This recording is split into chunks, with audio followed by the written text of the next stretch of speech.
Muy buenas noches, bienvenidas, bienvenidos. Hoy el tema es el trabajo. En las últimas semanas, con la emergencia sanitaria, el panorama laboral ha sido un foco rojo. Hay desde gente que no ha corrido a sus empleados y les ha pagado, a otros que los corren o incluso los ponen en riesgo, como al parecer ha ocurrido con Grupo Reforma, donde no se habrían tomado las medidas sanitarias necesarias para prevenir el contagio de un gran número de trabajadores. La pérdida de empleos, por otro lado, es inmensa.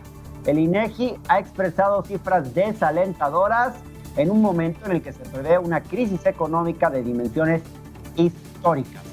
Hoy les presentaremos una plática con la secretaria del Trabajo y Previsión Social, Luisa María Alcalde, donde abordaremos todos los detalles de la cuestión laboral en el país y lo que depara la nueva normalidad post-pandemia. Por esto y por todo lo que me falta por contarles, quédense con nosotros.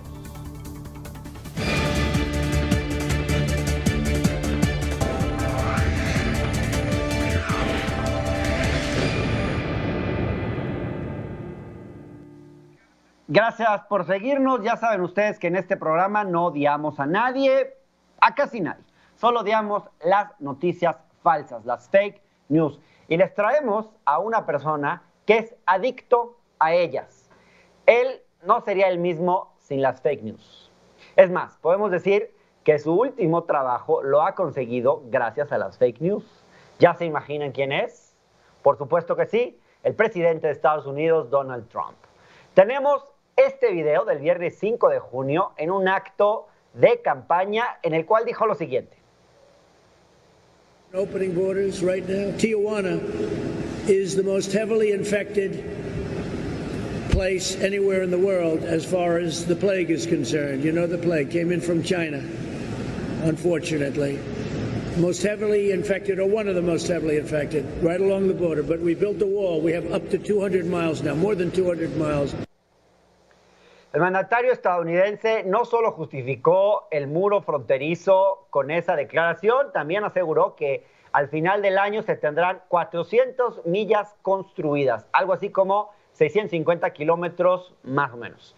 Si lo vemos en una perspectiva entre países, el condado de San Diego, que colinda con Tijuana, registró 8,180 casos de COVID-19 el 4 de junio, un número 72.3% más alto que el de casos totales en Tijuana. Es más, Tijuana tampoco es la ciudad con más casos del estado de Baja California, de acuerdo con la Secretaría de Salud del estado, porque hasta el 4 de junio de 2020, los datos más recientes antes de la declaración de Trump, esta ciudad tenía 2,259 casos confirmados de COVID-19 y solo 84 casos activos en ese momento. Si esta cifra se compara con los casos confirmados en otras ciudades de esa entidad, incluso Mexicali tiene cifras más altas, como lo dijo hace un momento el subsecretario en su conferencia de prensa, con 2,771 casos confirmados en esa ciudad. Por eso les pedimos, no basen su carrera política en fake news. Las noticias falsas cuestan vidas y tal vez carreras políticas. Bueno, ojalá. Pero entramos en materia. El día de ayer conversé con la secretaria del Trabajo y Previsión Social, Luisa María Alcalde, para abordar varios temas que tienen que ver con el empleo. Uno de los asuntos que tratamos fue el de las empresas. Desde que se decretó la emergencia sanitaria, una de las medidas fue la suspensión de actividades laborales no esenciales. El proceso para que las empresas cumplieran con esta indicación fue difícil porque varias de ellas se resistieron a seguir las indicaciones de la autoridad sanitaria. Fue así como la Secretaría del Trabajo se dio a la tarea de anunciar semanalmente qué empresas no estaban cumpliendo. Vamos a ver esta cápsula sobre el tema para entenderlo mejor. En las últimas semanas, la secretaria del Trabajo y Prevención Social, Luisa María Alcalde, ha exhibido a las empresas que se han negado a cesar sus actividades no esenciales. Desde la conferencia del 27 de abril, la secretaria ha pasado lista. En efecto, se han venido realizando una serie de inspecciones también en colaboración con Profeco, la Secretaría del Trabajo en materia de seguridad y salud en el trabajo, y hoy vamos a informar en esta dinámica del quién es quién en el cumplimiento de las medidas sanitarias. Adelante. Aquí mostramos que el 87% de las empresas, de los negocios a los cuales hemos acudido, cumplen con la normatividad y el 13% no cumple. En su desglose semanal, la secretaria indica los porcentajes. Estas son algunas de las industrias en las cuales se concentran estas empresas que no han cerrado. En la industria automotriz, el 28%, industria textil, 17%, comercio de productos no esenciales, 15%, otros como industria de calzado, tabacalera, incluso tabacalera, construcción, 11%, industria maderera, 8%. Para el 4 de mayo, el porcentaje de empresas que no cumplieron había bajado.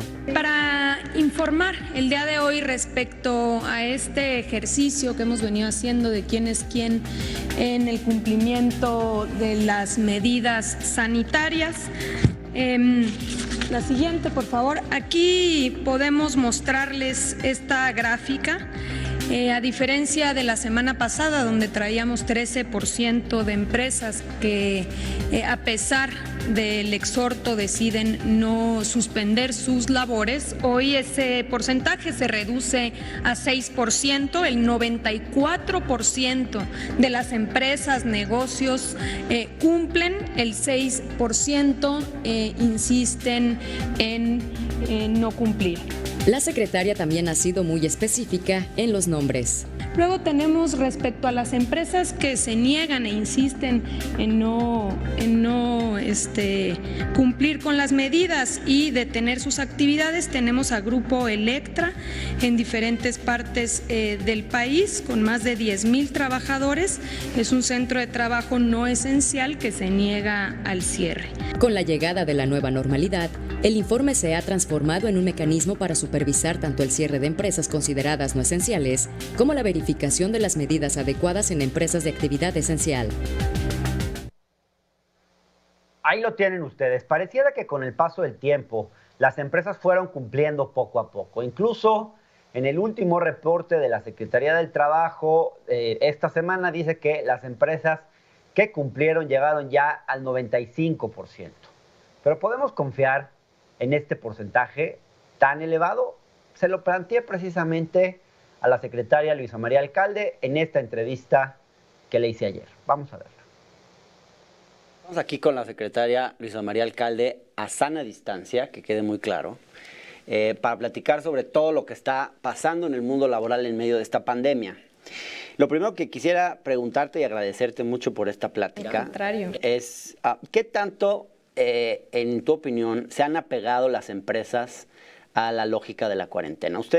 Tú has presentado en las mañaneras unas cifras de cumplimiento del 94, 95%, que a mí me llaman un poquito la atención que sea tan grande, porque yo, por ejemplo, voy la calle donde tenemos el canal nosotros, por ejemplo, salgo por ahí, por artículo 123, y tú ves a mucha gente afuera de los locales que siguen vendiendo, digamos. O sea, todo funciona un poco a la mexicana, pues.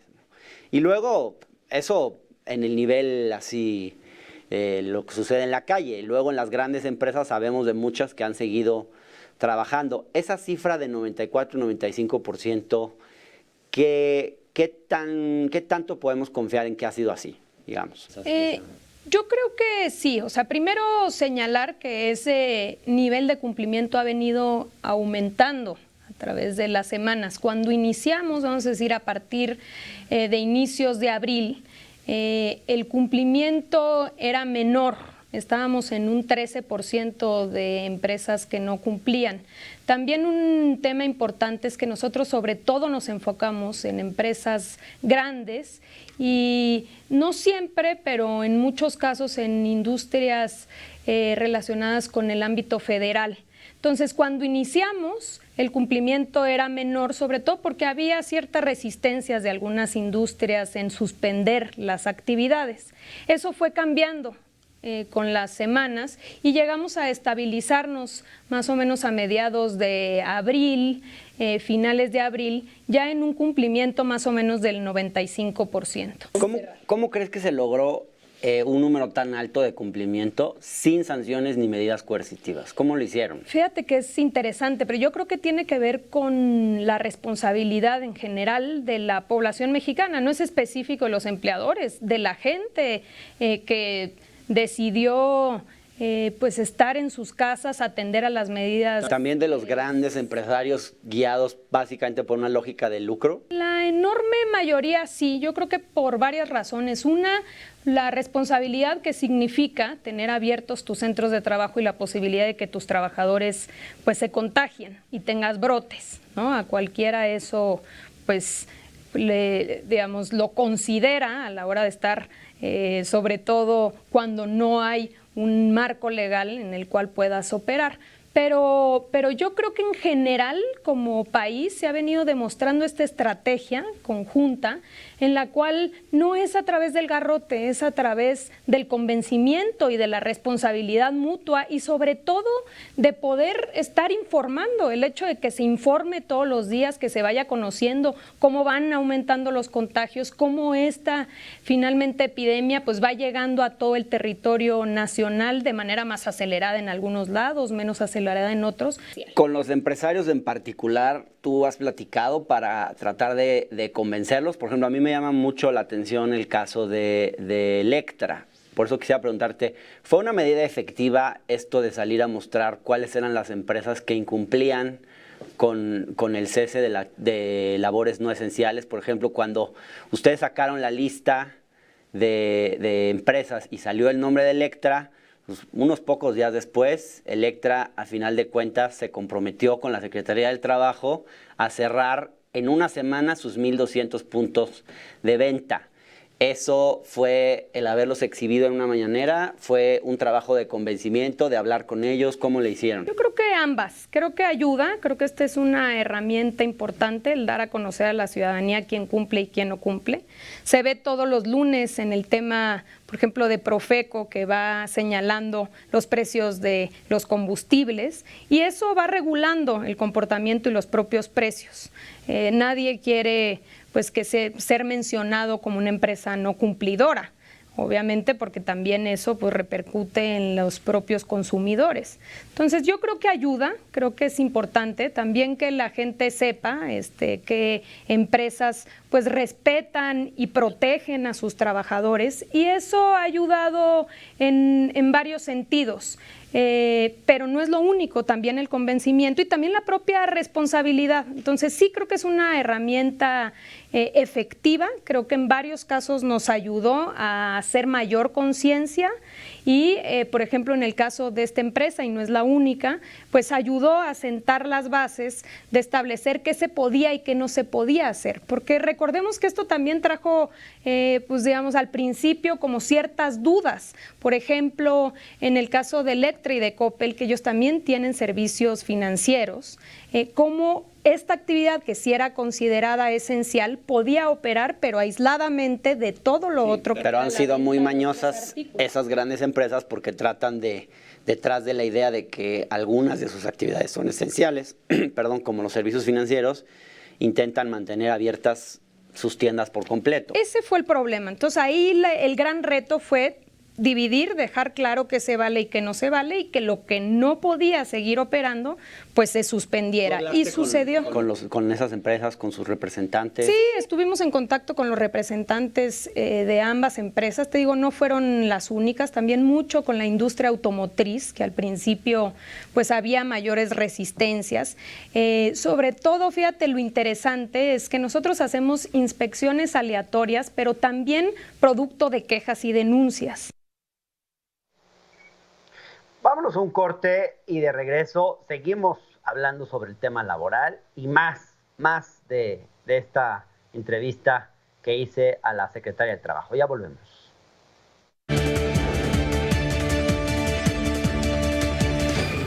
Es por todos. ¿Es por ti? Es por todos. Se avecina la fase más crítica de la pandemia aquí en nuestro país. Lávate las manos durante 20 segundos. De arriba, de abajo, por todos lados. Así como nos han enseñado, así hasta le puedes bailar, pero hazlo. Es por ti. Es por todos. Si no tienes a qué salir, Quédate ahí. no salgas. Lee, escribe. Ve la octava, trabaja a distancia. Si no tienes nada que hacer, no salgas a la calle a hacerlo. Es por ti. Es por todos. No estés saludando de beso, de abrazo. Besos y abrazos cancelados solo por unos días. Habrá tiempo después. Es por ti. Es por todos. Si son como yo, de estos de que traen el celular todo el día pegadote en la mano. Contiene muchísimas bacterias y puede convertirse en una fuente de contaminación. Hay que descontaminarlos. Desinféctalo. Límpialo. Es por ti. Es por todos. La Octava. Se suma a La Octava un periodista con una gran trayectoria en medios de comunicación. Multigalardonado en México y el extranjero. Rubén Luengas. Todas las noches a partir del 8 de junio te llevará por la información que tú necesitas para ampliar tu conexión con la actualidad. En Contexto, con Rubén Luengas. Tengo la convicción de que periodismo que no incomoda no es periodismo. Soy Rubén Luengas y estoy aquí en La Octava. En Contexto con Rubén Luengas, lunes a viernes a las 9 por La Octava. La maternidad es un camino lleno de enseñanzas y desafíos. Caminarlo juntas lo hará florecer. En Madres, hablamos de todos los temas de la maternidad actual, pues en este programa no se trata de cambiar pañales, sino de cambiar conciencias. Acompáñanos en Madres, lunes a viernes a las 11 de la mañana. En La Octava.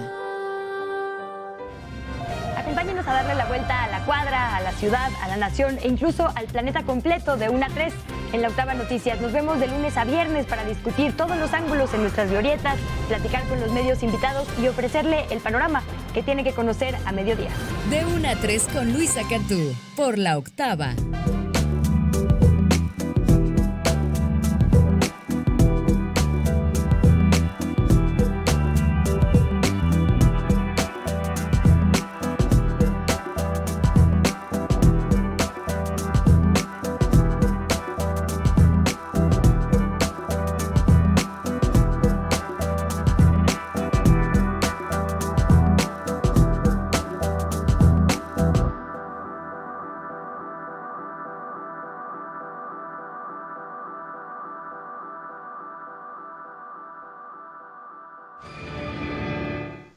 Gracias por seguir con nosotros. Seguimos con la conversación con la secretaria del Trabajo, Luisa María Alcalde. Uno de los temas que más preocupan en estos momentos son las violaciones a los derechos laborales de las y los trabajadores. A muchos les han reducido el salario, a personas que son incluso de población en riesgo de contagio, han sido obligadas a seguir trabajando a pesar de ello, y muchos otros casos que desgraciadamente se presentan día con día. Le pregunté a la secretaria del Trabajo cómo ve esta situación desde el gobierno. Vamos a verlo.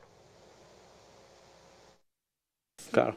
¿Qué ustedes tienen noción? La Secretaría del Trabajo está contando, por ejemplo, la cantidad de casos de violaciones a los derechos laborales que ha habido en el marco de esta pandemia. He sabido, por ejemplo, de muchos trabajadores que han sido presionados para aceptar reducciones salariales o si no los despiden, incluso cuando se trata de gente en situación de alta vulnerabilidad por sus condiciones físicas, por enfermedades, etcétera. Uno se imaginaría que al final el saldo de esto va a ser una gran cantidad de demandas laborales que quizás se vuelvan hasta inmanejables. ¿Cómo lo estás viendo? Probablemente. Lo que te puedo decir es varias cosas. De entrada, creo que fue muy importante el ser muy claros que establece la ley y que no había sustento jurídico para separar o para despedir a un trabajador en esta pandemia o en razón de esta pandemia. Entonces, eso ayudó, me parece, a que se estableciera claramente cuál era, digamos, las responsabilidades de cada uno. Abrió varios canales donde hay negociación colectiva, donde hay sindicatos, industrias más organizadas. Ahí se llegaron a varios convenios. Entonces hubo varios convenios entre sindicatos y empleadores, entendiendo que según la situación específica se podía llegar a ciertos acuerdos para establecer en qué condiciones iba a laborar y con qué salarios. Del 1 al 10, a muy abuelo de pájaro, del 1 al 10, ¿qué tan respetuosos han sido los grandes empresarios de este país con los derechos laborales durante esta pandemia? Yo creo que bastante. O sea, creo que el hecho de los datos que arrojan el IMSS, que estemos... Bastantes, 9, 8. Digamos, no quiero decir que el cumplimiento es total, pero sí creo que ha habido una responsabilidad. Estamos en una situación complicada para los empleadores. A ver, no han recibido ingresos ya durante un periodo largo, y aún así la gran mayoría mantiene a sus trabajadores, por ejemplo, en el Instituto Mexicano del Seguro Social. Al inicio, y eso también lo denunciamos, y nos parece incluso que es una muestra clave de lo que hemos venido insistiendo de la subcontratación abusiva, lo que identificamos es algunas empresas grandes relacionadas con la subcontratación que de un momento al otro dieron de baja a sus trabajadores y vaciaron sus nóminas. Sí. Ahí tenemos identificado esta práctica. No es generalizada, pero sí se puede identificar. Ahora, en el caso de los informales... Sobre todo relacionados con turismo, claro, aparte. Claro. En el caso de los informales, INEGI habla de 10 millones que dejaron de trabajar. ¿Qué sabemos de este sector? Y además, ¿qué sabemos de cuántos de ellos van a lograr volver a sus puestos de trabajo? Pues mira, lo que sabemos es que en estas llamadas telefónicas y en este censo que hizo el INEGI, es que muchos de ellos, como dices tú, informales, que viven al día, si se les pregunta si están en este momento, digamos, en su actividad económica, pues obviamente no lo están. Muchos de ellos suspendieron, se dedican a las ventas de diferentes artículos, y ante la pregunta de si están o no trabajando o si están en la actividad productiva específica, pues la respuesta es no. La gran estrategia del gobierno de México es impulsar desde abajo.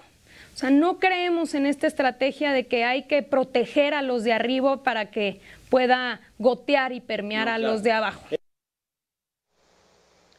Y hablando precisamente del tema de los derechos laborales, no cabe duda que una de las peores afectaciones que han tenido lugar en el marco de esta pandemia tiene que ver con aquellas empresas que han puesto en riesgo la salud de sus trabajadores. El no implementar las medidas de sanitización necesarias o el no mandar a los trabajadores de población en riesgo específicamente a sus casas, o el no tomar las medidas de seguridad sanitaria necesarias, puede acarrear consecuencias legales muy graves. Vamos a ver esta cápsula sobre el tema. ¿Qué responsabilidades tienen los patrones para procurar la salud de sus trabajadores? La Ley Federal del Trabajo establece en su artículo 3 que el trabajo debe realizarse en condiciones que aseguren la vida digna y la salud de los trabajadores y sus familias. El artículo 132 señala también que los patrones están obligados a cumplir con las normas oficiales mexicanas en materia de seguridad, salud y medio ambiente.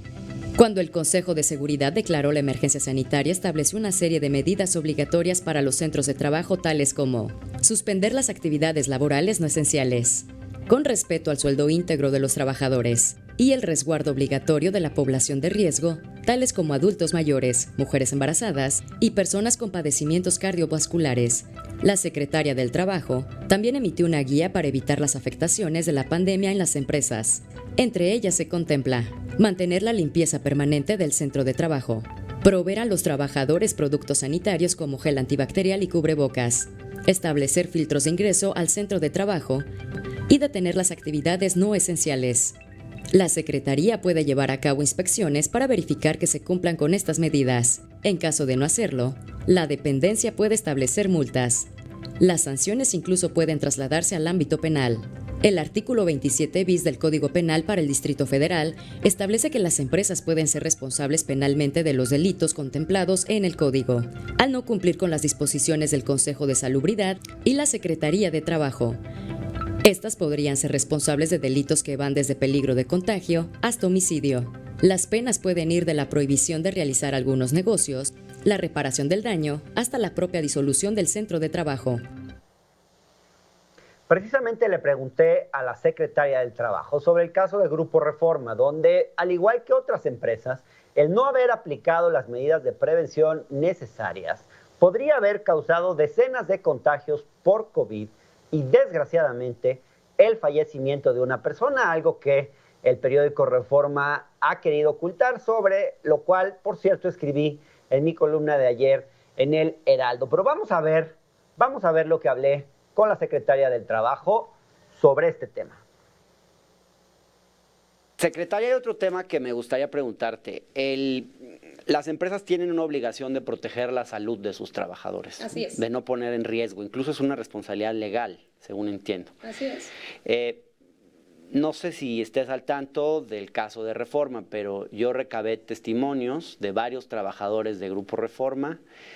Hay mucha molestia dentro de ese periódico porque los han obligado a permanecer en las instalaciones, salvo algunos directivos que les han permitido, altos directivos que les han permitido irse a sus casas, pero el grupo ha rechazado las peticiones de los trabajadores de trabajar desde casa, aun cuando muchas de las actividades que hacen se pueden hacer desde casa. En Reforma hubo un muerto, un trabajador de intendencia que murió hace relativamente poco tiempo, el periódico lo ocultó, y se ha ido desparramando el virus entre varios de los trabajadores. Algunos dicen que 12, otros que hasta 25 trabajadores podrían estar infectados. Esto es lo que me cuentan ellos mismos. ¿Qué pasa en un caso así? Porque me dicen, por ejemplo, que la empresa no implementó medidas adecuadas de seguridad, de higiene para prevenir contagios. Por ejemplo, no se medía la temperatura al entrar, solamente se empezó a hacer después de que hubo este fallecimiento. ¿Alguien que hace esto incurre en responsabilidades legales? Te cuento un caso, pero hay muchos más así. Y sin prejuzgar ese, porque no. Y estoy hablando de las versiones que a mí me han contado los trabajadores, ¿no? Pero lo cierto es lo siguiente, y qué bueno que lo preguntas. Todas las industrias consideradas como esenciales, que son aquellas que están operando incluso en semáforo rojo ahora con la nueva normalidad, no es que puedan operar de manera normal. Hay lineamientos que fueron publicados por la Secretaría del Trabajo, la Secretaría de Salud, Economía y el Instituto Mexicano del Seguro Social, que son muy claros de qué tipo de modificaciones tienen que hacer en los espacios de trabajo para poder respetar justo esto, la sana distancia, qué herramientas se requieren, como justamente tomar la temperatura, los filtros de ingreso. Hay varias modificaciones que tienen que realizar todas las hoy industrias esenciales, pero después todas las industrias que vayan abriendo conforme el semáforo se vaya moviendo. Entonces, es un incumplimiento de las normas sanitarias. ¿Qué sucede cuando nosotros identificamos un caso que no cumple con estas medidas? ¿Qué es lo que estamos haciendo ahora en la nueva normalidad, ¿no? Ahora nos estamos dedicando mucho más a atender a aquellas industrias que ya están operando si tienen los protocolos. Lo que hacemos de inicio es, esta verificación, después en caso de incumplimiento llevamos a cabo el proceso sancionador que puede llevar una multa, pero aparte damos vista a la COFEPRIS y muchos casos al Ministerio Público. Entonces ya tendrá que llevar un proceso distinto, digamos, en el ámbito penal para, en su caso, analizar si hay algún tipo de responsabilidad de este tipo. Y en COFEPRIS ellos tienen la facultad, digamos, de poder llegar a clausurar un negocio que no esté cumpliendo con las medidas sanitarias. Entonces, ¿qué pasaría si clausuran Reforma? Van a decir que son perseguidos contra la libertad de expresión. Claro, pero digamos, harían un Neymar así del tamaño del mundo. Aquí no hay medias tintas, entonces en general cualquier negocio, cualquier industria es tratada de la misma manera. Los protocolos son claros, incluso establece por tamaño de empresa, a qué está obligado una pequeña, una mediana, una grande. Porque además un periódico no es una actividad esencial. Los medios de comunicación sí lo son, sí lo son. Desde un inicio han sido considerados como actividades esenciales, pero insisto, eso no quiere decir, uno, que no haya esfuerzos de aquellas actividades que se puedan realizar en casa, que se realicen desde casa, y que los que tengan que estar de manera presencial, ellos tienen que estar en condiciones de seguridad y de salud en el trabajo, que son estos protocolos que han sido... Reforma probablemente es responsable de la muerte de este trabajador de intendencia. Pues eso habría que, digamos, en su caso, pues se tendría que registrar y denunciar también si es el caso. Claro. Si es el caso. Claro. Pues esto dice la secretaria del Trabajo sobre Grupo Reforma y sobre otras empresas que podrían haber incumplido con la obligación de darle seguridad a los trabajadores. Vamos a un corte, ya estamos de vuelta.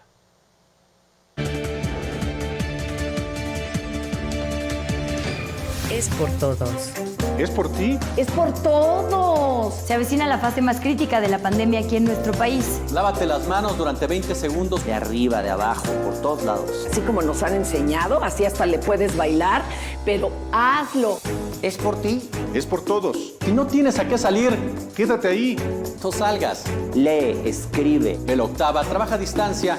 Si no tienes nada que hacer, no salgas a la calle a hacerlo. Es por ti. Es por todos. No estés saludando de beso, de abrazo. Besos y abrazos cancelados solo por unos días. Habrá tiempo después. Es por ti. Es por todos. Si son como yo, de estos de que traen el celular todo el día pegadote en la mano. Contiene muchísimas bacterias y puede convertirse en una fuente de contaminación. Hay que descontaminarlos. Desinféctalo. Límpialo. Es por ti. Es por todos. La Octava. Suma La Octava, un periodista con una gran trayectoria en medios de comunicación. Multigalardonado en México y el extranjero. Rubén Luengas. Todas las noches a partir del 8 de junio te llevará por la información que tú necesitas para ampliar tu conexión con la actualidad. En Contexto, con Rubén Luengas. Tengo la convicción de que periodismo que no incomoda no es periodismo. Soy Rubén Luengas y estoy aquí en La Octava. En Contexto con Rubén Luengas, lunes a viernes a las 9 por La Octava. Álvaro Delgado. A la distancia.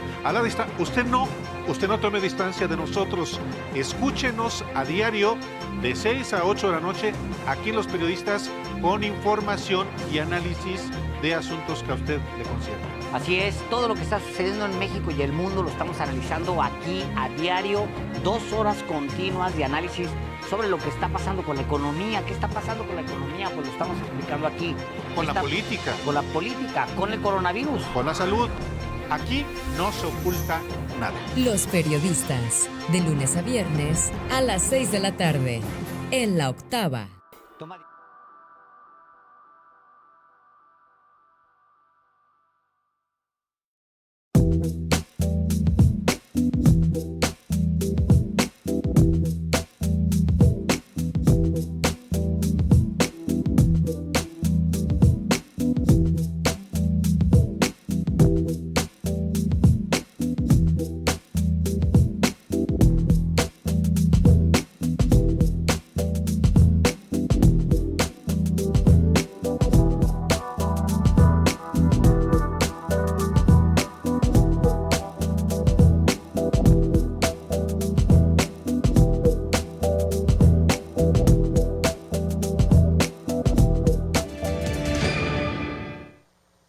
Por seguir con nosotros, seguimos en esta entrevista que le hice a Luisa María Alcalde, secretaria del Trabajo y Previsión Social.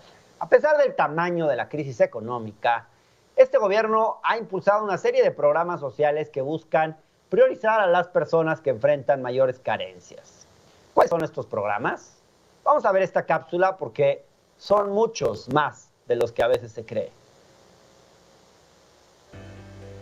Después de su triunfo en el 2018, Andrés Manuel López Obrador anunció una serie de programas que serían la base de su política social. Estos programas buscan atender principalmente los sectores en mayor vulnerabilidad, atendiendo esencialmente a diversos grupos de edad como jóvenes o adultos mayores. Así, tenemos el Programa Nacional de Becas para el Bienestar Benito Juárez, dirigido a estudiantes menores de 18 años. También el Programa de Desarrollo de la Región del Istmo. Jóvenes Escribiendo el Futuro, un programa de apoyos para estudiantes de educación superior, edificación de caminos rurales con uso intensivo de mano de obra, desarrollo urbano en colonias marginadas, programa para el bienestar de las personas adultas mayores, a través del cual se otorga un apoyo de 1,275 pesos mensuales, entregados bimestralmente mediante el uso de una tarjeta bancaria para mujeres y hombres mayores de 68 años en todo el país. Apoyo a los cultivos básicos para alcanzar la soberanía alimentaria. La pensión para el bienestar de las personas con discapacidad, que otorga un apoyo de 2,550 pesos a las personas con discapacidad que viven en municipios y zonas urbanas de alta y muy alta marginación. Otorgamiento de créditos ganaderos a la palabra. El programa Sembrando Vida, que incentiva a los sujetos agrarios a producir árboles frutícolas y maderables. Apoyo a pequeñas y medianas empresas, especialmente en el contexto de la pandemia. El Programa Nacional de Reconstrucción 2019, dirigido a la población afectada por los sismos del 2017 y 2018. Desarrollo de la infraestructura eléctrica y energías alternativas con el impulso a la CFE. También está el Programa de Mejoramiento Urbano y Tandas para el Bienestar, que otorga microcréditos a pequeños empresarios para la adquisición de insumos y herramientas, atención médica y medicamentos gratuitos para toda la población. Y finalmente, Jóvenes Construyendo el Futuro, para capacitar en un centro de trabajo a jóvenes que no estudian ni trabajan. Y a pesar del avance que constituyen estos programas, es posible que frente a la gravedad de la crisis económica que enfrentamos, varias de estas medidas se queden cortas. Se lo planteé a la secretaria del Trabajo. Vamos a ver esto. Estamos ante una crisis económica sin precedentes. Nuestra generación, la tuya y la mía, nunca ha vivido una crisis así. Va a ser peor que la crisis del año 82. Se dice, el Banco Mundial dice que es la peor desde la Segunda Guerra Mundial. Otros dicen que incluso peor que la crisis del 29. Y yo te pregunto esto porque en la 4T surgió, digamos, a partir de un programa, que es el Proyecto Alternativo de Nación, que se presentó hace ya más de 2 años. Y ahí hay una serie de metas, algunas ambiciosas, bastante ambiciosas, pero pareciera que a la luz del mundo de hoy, de lo que tenemos hoy, muchas de estas metas se van a quedar muy cortas. ¿No habría que revisar el programa de la Cuarta Transformación, si es que todavía se puede hablar de una cuarta transformación?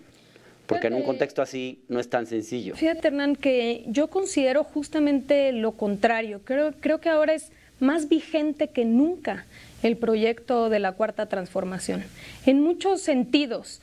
Por ejemplo, veamos esta proyección y este plan que existió desde antes de la pandemia en el sector salud, un sector que ya todos conocemos que fue desmantelado y que la proyección siempre fue garantizar a cualquier mexicano, independientemente de si estaba o no asegurado, si tenía una relación laboral formal o no, el poder acceder a los servicios de salud. En este sentido se ha avanzado muchísimo e insisto, antes de la pandemia. Entonces, no solamente en ese sentido, en el sector educativo y sobre todo con los programas prioritarios. ¿Cuál es la enorme diferencia del antes y el después?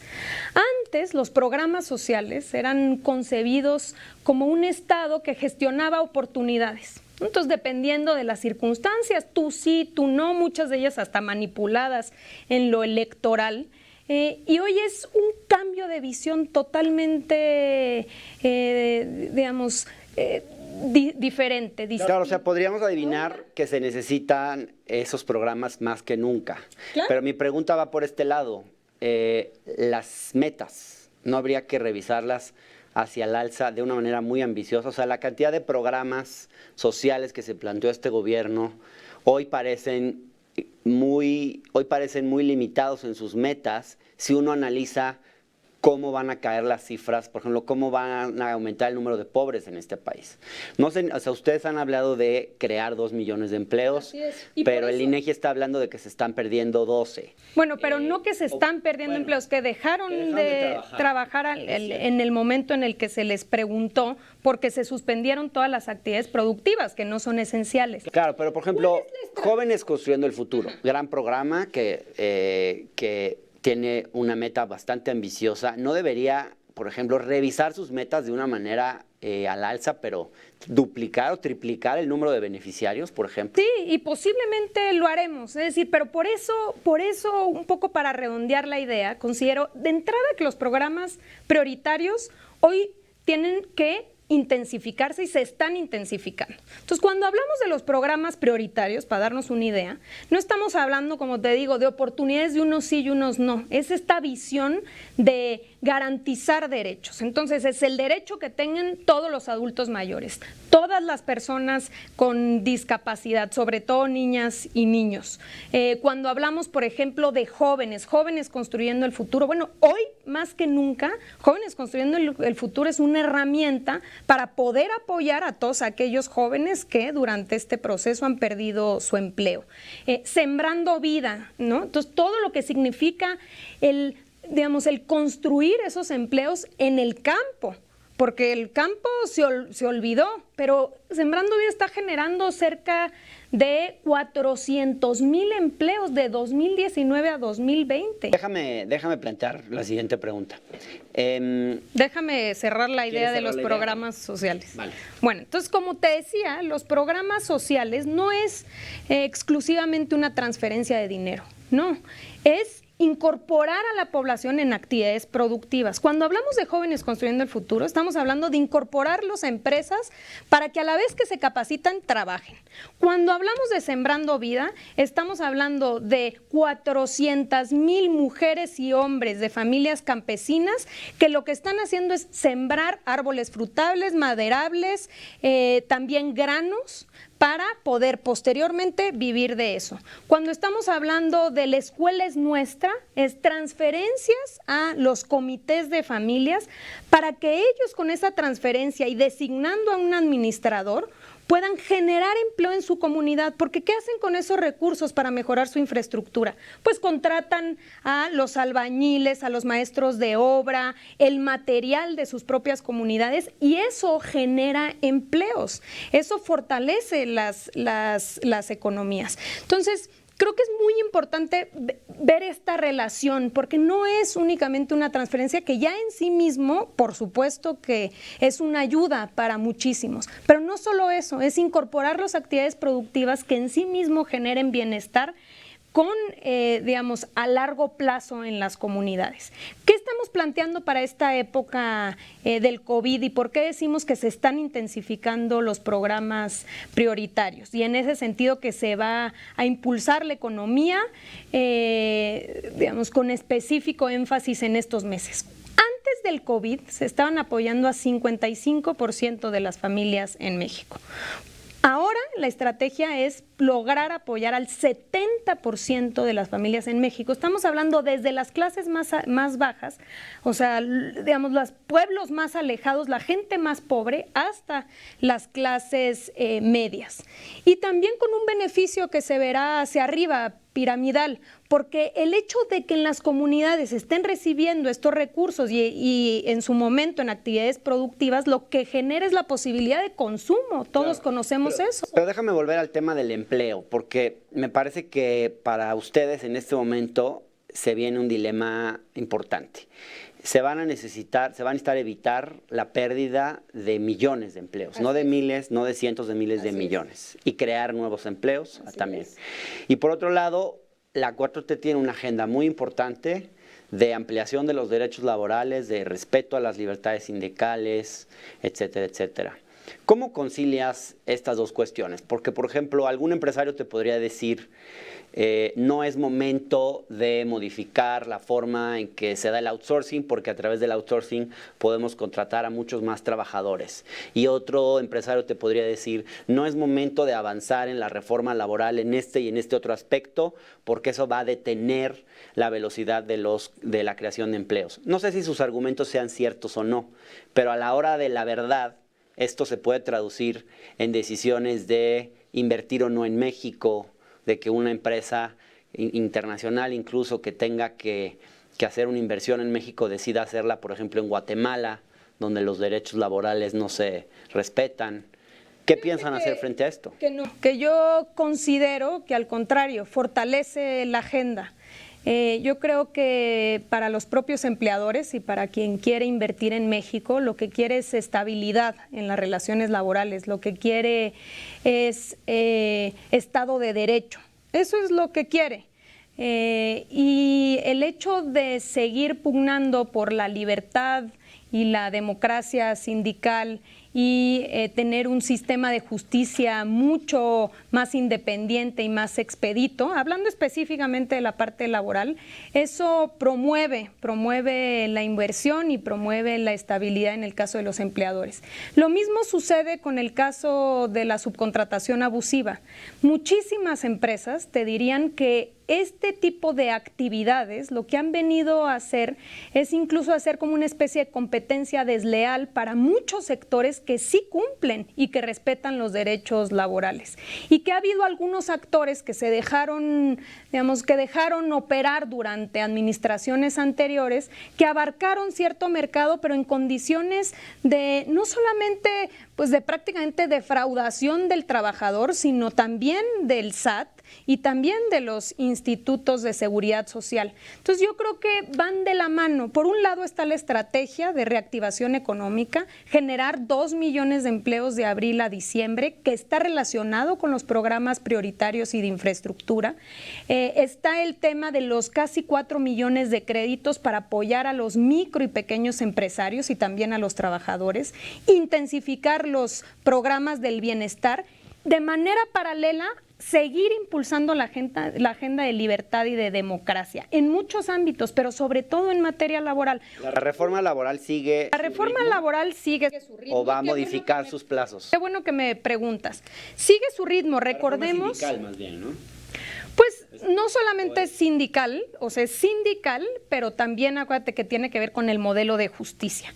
¿Qué habíamos proyectado? Habíamos proyectado la primera etapa para este año, se sostiene la primera etapa para este año, quiere decir que en 10 entidades federativas va a iniciar el nuevo modelo laboral, van a abrir las puertas los tribunales laborales, los centros de conciliación y también que los procesos de todos los sindicatos tienen que introducir el voto personal libre, directo y secreto, la legitimación de sus contratos para eliminar los contratos de protección. Y esto realmente no solamente nos ayuda en el mercado laboral, sino también hay que decirlo, es un compromiso frente al tratado comercial. Entonces, si vamos a iniciar también como un empuje a la economía, el tratado comercial con Estados Unidos y Canadá, como es el caso, pues una de estas condiciones o elementos esenciales del TEMEC es el cumplimiento de las normas laborales. Claro. No podemos seguir pensando que el desarrollo, avanzar ni siquiera en términos de pandemia, es más ahora que nunca,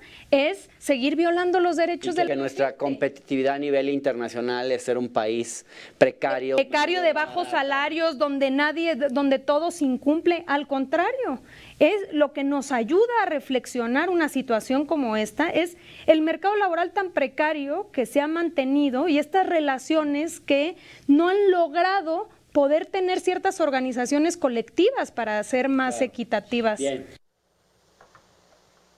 Nos vamos a ir a un corte, pero recuerden que estamos en televisión en vivo digital por nuestro canal de YouTube de La Octava, en el canal 8.1 de televisión abierta, en los canales 8 de Total Play, Easy y Axtel. En YouTube, si nos están siguiendo por esta vía, por favor, dennos un like para que sepamos que nos están acompañando. Y por favor, síganos también en Instagram, en la cuenta de La Octava Digital y desde luego en Twitter, también @La Octava Digital y en mi cuenta personal donde me pueden mandar saludos afectuosos o mentadas de madre. También @Hernán Gómez B. Vamos a un corte, ya estamos de vuelta. Es por todos. ¿Es por ti? Es por todos. Se avecina la fase más crítica de la pandemia aquí en nuestro país. Lávate las manos durante 20 segundos. De arriba, de abajo, por todos lados. Así como nos han enseñado, así hasta le puedes bailar, pero hazlo. Es por ti. Es por todos. Si no tienes a qué salir, Quédate ahí. no salgas. Lee, escribe. El Octava trabaja a distancia. Si no tienes nada que hacer, no salgas a la calle a hacerlo. Es por ti. Es por todos. No estés saludando de beso, de abrazo. Besos y abrazos cancelados solo por unos días. Habrá tiempo después. Es por ti. Es por todos. Si son como yo, de estos de que traen el celular todo el día pegadote en la mano, Contiene muchísimas bacterias y puede convertirse en una fuente de contaminación. Hay que descontaminarlos. Desinféctalo. Límpialo. Es por ti. Es por todos. La Octava. Se suma a La Octava un periodista con una gran trayectoria en medios de comunicación. Multigalardonado en México y el extranjero. Rubén Luengas. Todas las noches a partir del 8 de junio te llevará por la información que tú necesitas para ampliar tu conexión con la actualidad. En Contexto, con Rubén Luengas. Tengo la convicción de que periodismo que no incomoda no es periodismo. Soy Rubén Luengas y estoy aquí en La Octava. En Contexto con Rubén Luengas, lunes a viernes a las 9 por La Octava. Toda la información que usted necesita al iniciar la tarde, encuéntrala a la mejor hora, de 1 a 3 con Luisa Cantú. Información, datos y entrevistas que nos ayudan a entender la realidad del día a día. No se pierda un noticiero pensado para usted, lunes a viernes, de 1 a 3 con Luisa Cantú, en La Octava. Álvaro Delgado, véalo. Es por ti, es por todos. Quédese en casa, quedémonos en casa. Hágalo que el señor Páez, quédese en su casa ahí, bien resguardadito, en bermudas. No se ve, pero así andamos los que nos quedamos en casa. Frescos, es por ti y es por todo. Bueno, quita la maceta que está ahí atrás y quédate en casa, Álvaro Delgado. Quedémonos todos en casa. Los periodistas, en La Octava. Hágale.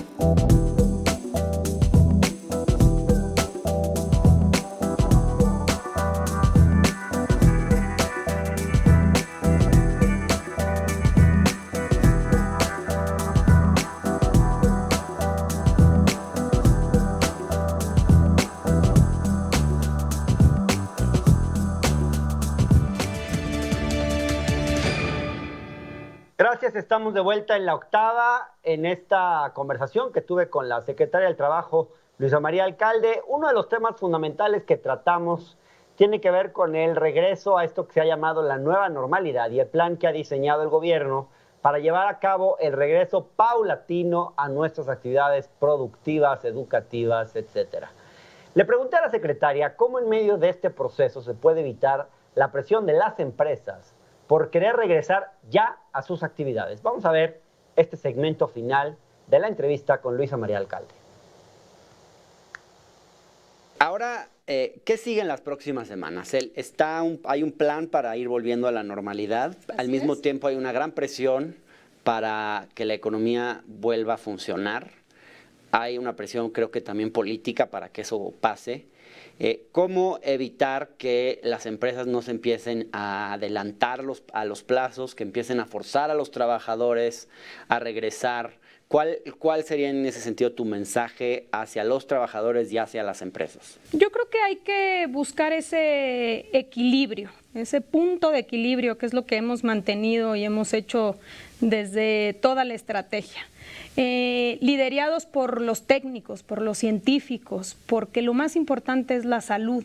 Entonces, no vamos a reactivar, por ejemplo, la industria turística si no hay condiciones, por ejemplo, de que no haya altos niveles de contagio. Entonces, la coordinación entre las entidades federativas y el gobierno federal, que mantenemos cada semana una reunión con los gobernadores y vamos proyectando esta apertura, tiene que ser muy cuidada, porque no quiere decir que nos mantengamos siempre en semáforo rojo. Lo que quiere decir es que en el momento en el que se vaya cambiando el semáforo, según las entidades federativas, realmente hay una responsabilidad por parte de los sectores de implementar los protocolos que permitan disminuir. ¿Y quién asegura, esta cantidad de riesgos? quién se asegura que eso ocurra? ¿La Secretaría del Trabajo a nivel federal, las secretarías de los estados? De manera coordinada, la Secretaría del Trabajo con las entidades federativas y nosotros en una coordinación con salud. Con el IMSS, por ejemplo, importante, te pongo un ejemplo.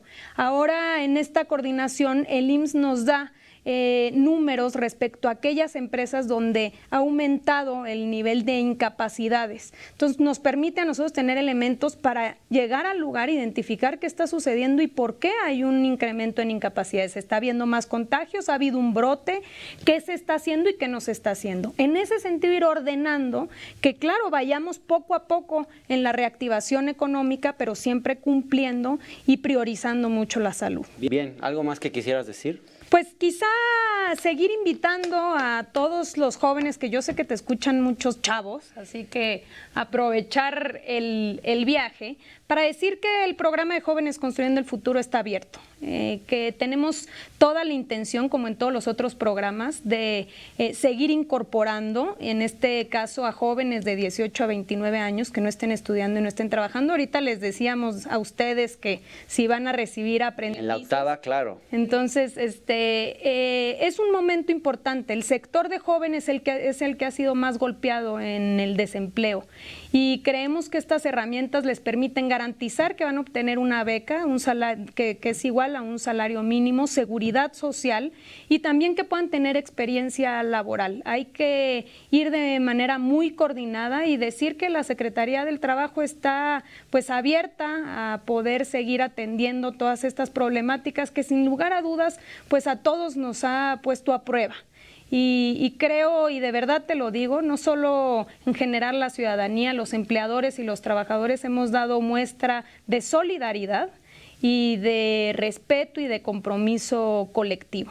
Entonces creo que estamos muy satisfechos por eso y pues más que nunca está vigente el proyecto de la Cuarta Transformación para ser un ejemplo en el mundo de cómo sin el garrote, pero sí a través del convencimiento y de apostarle a los que menos tienen, vamos a poder salir adelante. Entonces que no baje el ánimo, ya vamos caminando hacia adelante, ya se ve la luz en el camino y estaremos... Se ve la luz al final del túnel. Así es. Gracias, secretaria. Muchas gracias. Gracias. Llegamos así al final de este programa. Mañana estaremos de vuelta aquí a las 8 de la noche con más análisis, debates, opiniones diversas para contrastarlas. Gracias por seguirnos. Muy buenas noches.